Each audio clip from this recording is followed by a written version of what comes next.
হরে কৃষ্ণ। লোকাবিরামম রণরঙ্গধীরম রাজীবনেত্রম রঘুবংশনাথম কারুণ্যরূপম করুণাকরম তম শ্রীরামচন্দ্রম शरणं प्रपद्ये। सीताराम लक्ष्मण हनुमान की जय। সমবেত ভক্তবৃন্দ কি জয়। হরে কৃষ্ণ। সবাইকে আমি স্বাগত জানাচ্ছি আজকের অধিবেশনে। আমরা আলোচনা করছি আজকে আহ বাল্মীকি রামায়ণ অনুসারে ভগবান শ্রী রামচন্দ্রের 32টি রূপ। এর মধ্যে 7-8টি রূপ আমরা আলোচনা করেছি ইতিমধ্যে। সেগুলো আপনারা যদি মিস করে থাকেন তাহলে আমাদের চ্যানেলে প্লে লিস্টে গেলে সেখানে একটা প্লে লিস্ট পাবেন 32 ফর্মস অফ লর্ড রাম। সেখানে আপনারা সবগুলো ভিডিও একসাথে পাবেন এবং সেখান থেকে আপনারা চাইলে শুনে নিতে পারেন। আর আপনারা যারা আমাদের এই চ্যানেলে নতুন এসেছেন, নতুন শুনছেন, আপনারা আমাদের চ্যানেলটা অবশ্যই সাবস্ক্রাইব করে রাখবেন এবং নোটিফিকেশন বেলটি ক্লিক করে রাখবেন। তাহলে আমরা নতুন ভিডিও দেওয়ার সাথে সাথে আপনি নোটিফিকেশন পেয়ে যাবে। তো আজকে আমরা শুরু করছি। আজকে আমাদের টপিক হচ্ছে কল্যাণ রাম। ভগবান শ্রীরামের 32টি রূপের মধ্যে 9 নম্বর রূপ, যেটার নাম হচ্ছে কল্যাণ রাম। কল্যাণ শব্দটি বিভিন্ন অর্থে বোঝায়। জেনারেলি বাংলায় কল্যাণ মানে মঙ্গল, কিন্তু এখানে যে কল্যাণ, এটার মানে হচ্ছে বিবাহ। কল্যাণ রাম মানে যে রামের বিবাহ হয়েছিল, কার সাথে? সীতা দেবীর সাথে। সে কারণে সীতারাম ও কল্যাণম মানে হচ্ছে সীতারামের বিবাহ। ঠিক আছে? তো সীতার সাথে শ্রীরামের বিবাহকে বলা হয় সীতা কল্যাণম। তাই নবম রাম হলেন কল্যাণ রাম। তো এটা কিভাবে হলো, এটা এর আগে আমরা আগের ভিডিওতে আমরা আলোচনা করেছি পাবন রাম সম্পর্কে, অষ্টম রাম। কিভাবে ভগবান রামচন্দ্র অহল্যা দেবীকে উদ্ধার করেছিলেন। তো শ্রীরাম বিশ্বামিত্র মুনি লক্ষ্মণ সহ মিথিলায় পদার্পণ করেন। অহল্যা দেবীকে উদ্ধার করার পরে গৌতম ঋষি এবং অহল্যা দেবী তারা বিদায় নিয়ে উচ্চতর লোকে চলে যান এবং ভগবান রামচন্দ্র লক্ষ্মণ সহ বিশ্বামিত্র মুনিকে নিয়ে তারা মিথিলায় পদার্পণ করেন। তারা জনক মহারাজের যজ্ঞশালায় গমন করেছিলেন। তো সীতা দেবী তিনি হচ্ছেন আসলে মহালক্ষ্মী, মাতা মহালক্ষ্মী। তিনি জনক মহারাজের কন্যা রূপে ভূমি থেকে উৎপন্ন হয়েছিলেন, তাই তাকে ভূমিজাও বলা হয়। জনক মহারাজ তার কন্যা সীতার বিবাহের জন্য একটা কঠিন শর্ত রেখেছিলেন। সেটা হচ্ছে আহ, শিবের কাছ থেকে একটি ধনুক, যেটার নাম হচ্ছে হরধনু। আম, সেই ধনুটি তারা, জনক মহারাজ তার বংশ পরম্পরায় পেয়েছিলেন। এবং জনক মহারাজ একটা শর্ত রেখেছিলেন, যে ব্যক্তি এই হরধনুটি উত্তোলন করতে পারবে এবং তাতে গুণ চড়াতে পারবে, মানে যে সুতোর মতো যেটা আছে ওটা লাগাতে পারবে, তিনিই সীতার পাণি গ্রহণ করতে পারবেন, সীতাকে বিবাহ করতে পারবেন। জনক মহারাজ এই শর্ত রেখেছিলেন, যেটা অনেকটা দুঃসাধ্য বলে মনে হয়েছিল।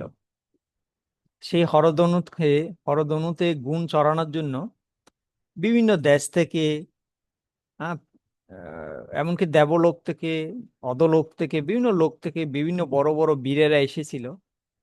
বহু রাজা চেষ্টা করেছেন কিন্তু কেউ সফল হননি। হরধনুটা এত ভারী ছিল, সেটা তুলতে এবং এক স্থান থেকে অন্য স্থানে নিয়ে যেতে 5,000 বলিষ্ঠ পুরুষের দরকার হতো। তারপরও তারা হাঁপিয়ে যেতেন, একটু কয়েক পা গিয়ে বহন করে হাঁপিয়ে যেতেন, এত ভারী ছিল। তো এখন বিশ্বামিত্র মুনি রাম এবং লক্ষ্মণকে নিয়ে জনক মহারাজের যজ্ঞশালায় এসেছেন। যেখানে সেই হরধনুটি ছিল। বিশ্বামিত্র রামকে বললেন, বৎস রাম, ধনুর্পশ্য।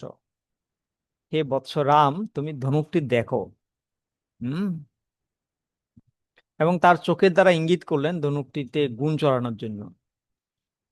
তখন রাম উঠে দাঁড়ালেন, তিনি গুরুর আজ্ঞা বুঝতে পারলেন এবং তিনি ধনুকটির দিকে এগিয়ে গেলেন। তিনি অনায়াসে সেই ধনুকটি তুলে ধরলেন, যেটা কেউ কল্পনাই করতে পারে।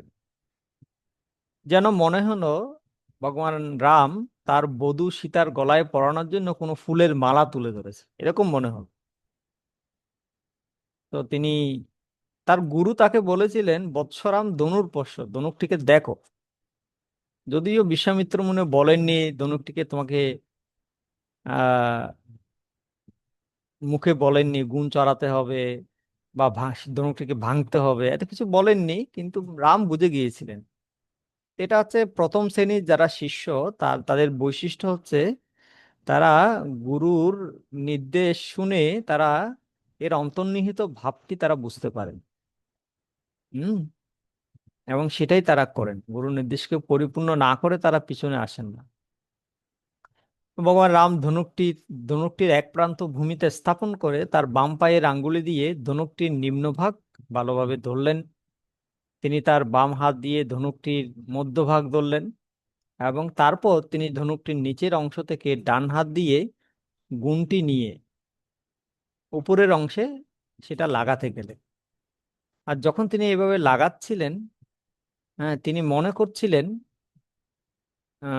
মানে ধনুকটি মনে করছিলেন, এটা আচার্যরা বলছেন।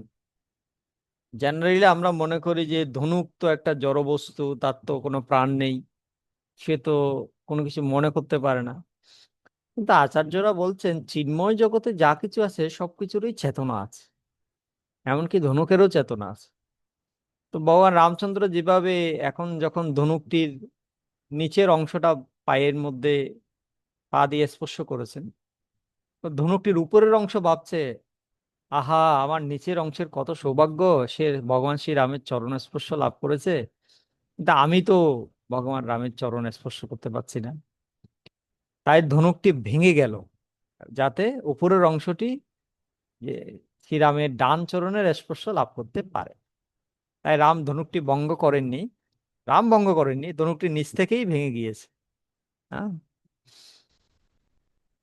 এখানে আপনারা দেখতে পাচ্ছেন সেই ধনুক ভঙ্গের ছবি। আহ,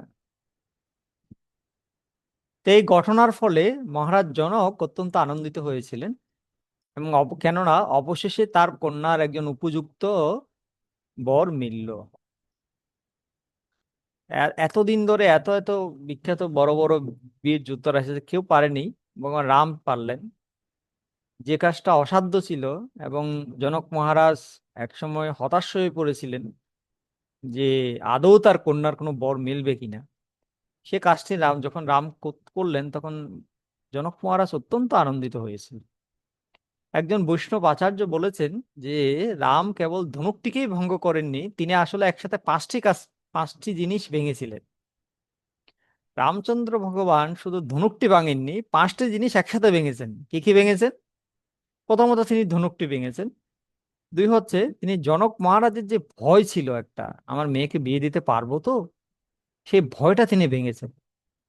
তিন নাম্বার হচ্ছে সীতা দেবীর মধ্যে একটা উদ্বেগ কাজ করতো যে আসলে কি কেউ এই জগতে এমন কেউ আছে যে ধনুকটিকে তুলতে পারবে, আদৌ কি আমার বিয়ে হবে, এই যে উদ্বিগ্নতা, সেটাকে তিনি ভেঙেছেন, রামচন্দ্র ভেঙেছেন। চতুর্থ হচ্ছে মিথিলার যারা জনগণ ছিল, তারা বিভিন্ন প্রকল্প করত। এই জনক মহারাজ একটা বুদ্ধিহীন লোক, সে তার কন্যার এত সুন্দরী কন্যা কিন্তু এরকম একটা শর্ত রেখেছে, আদৌ তার কোনো বিয়ে কোনোদিন হবে কিনা সন্দেহ আছে। তারা এগুলো নিয়ে বিভিন্ন প্রকল্প করতো, এই প্রকল্পকে তিনি ভেঙেছেন, রামচন্দ্র ভেঙেছেন। আর লাস্ট হচ্ছে ভগবান রাম এতদিন ব্রহ্মচারী ছিলেন, এখন তিনি গৃহস্থ জীবনে প্রবেশ করতে যাচ্ছেন, তাই তার ব্রহ্মচর্য ব্রত তিনি ভেঙেছেন। এভাবে ভগবান রামচন্দ্র শুধু ধনুকটি ভাঙেননি, একসাথে পাঁচটা জিনিস তিনি ভেঙেছেন। তো জনক মহারাজ রামকে আহ্বান জানালেন, তিনি বললেন, আপনি আমার জামাতা, তাই আপনি দয়া করে আমার কন্যা সীতার পানি গ্রহণ করুন। সেটা শুনে রাম 5 পা পিছনে চলে গেলেন। 5 পা পিছনে চলে গেল। আরে এটা কিরকম হলো?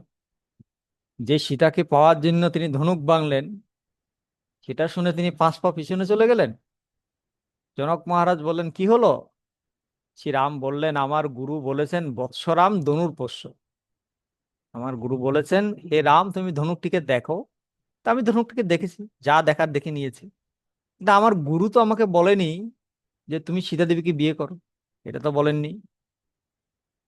আর আমার বাবা, যিনি আমার আরেক গুরু, তিনি এখানে উপস্থিত নেই। বিয়ে হচ্ছে একটা, বিয়ে তো শুধুমাত্র দুইজনের মিলন নয়, এটা তো দুইটা পরিবারের মিলন, দুইটা রাজ্যের মিলন।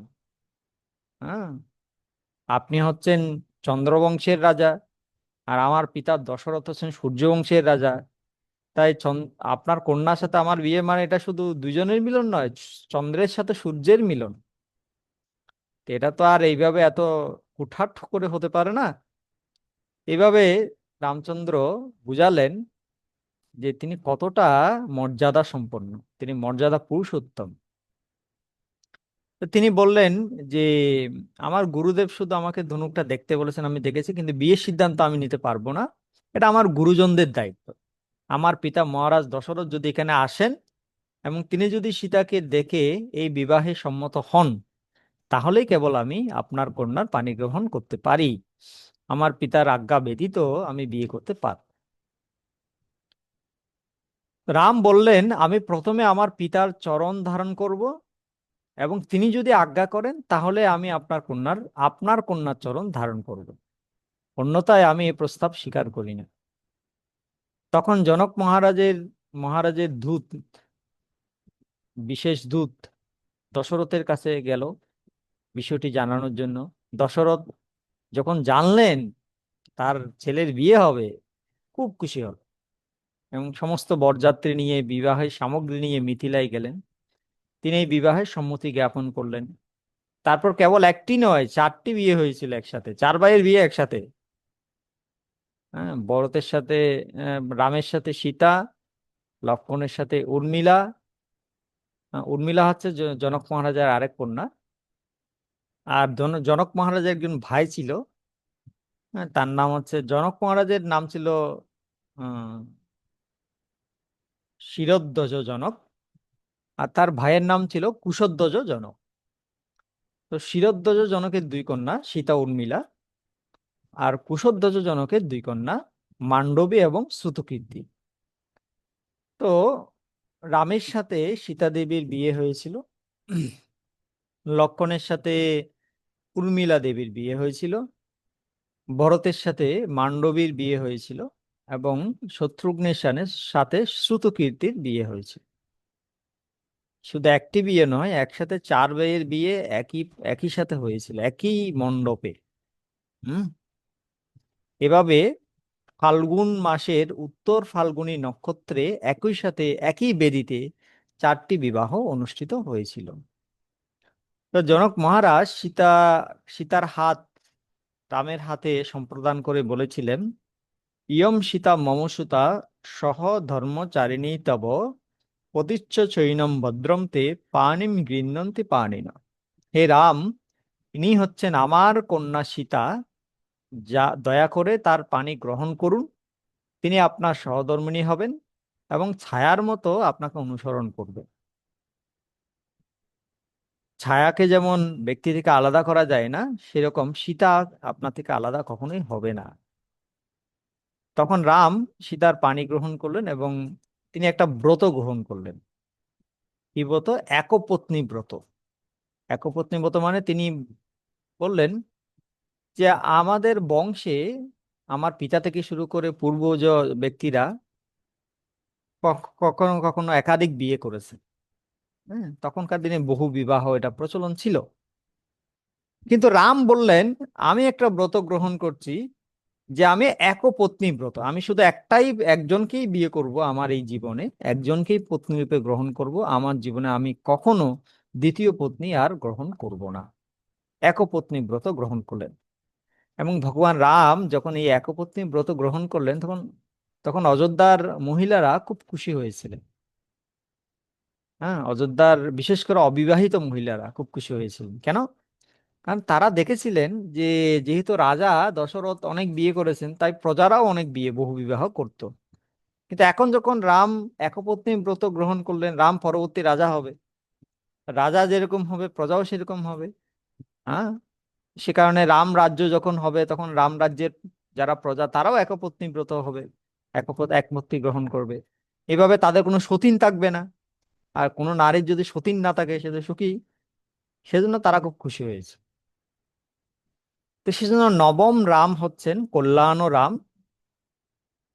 তো আমরা সীতারামের এই মঙ্গলময় লীলাটি স্মরণ করে উচ্চারণ করব, ওম কল্যাণ রামায় নমঃ, ওম কল্যাণ রামায় নমঃ, ওম কল্যাণ রামায় নমঃ। সবাইকে ধন্যবাদ জানাচ্ছি এতক্ষণ ধরে ভিডিওটি শ্রবণ করার জন্য। সবাই ভালো থাকুন, সুস্থ থাকুন, কৃষ্ণ ভাবনায় থাকুন। হরে কৃষ্ণ।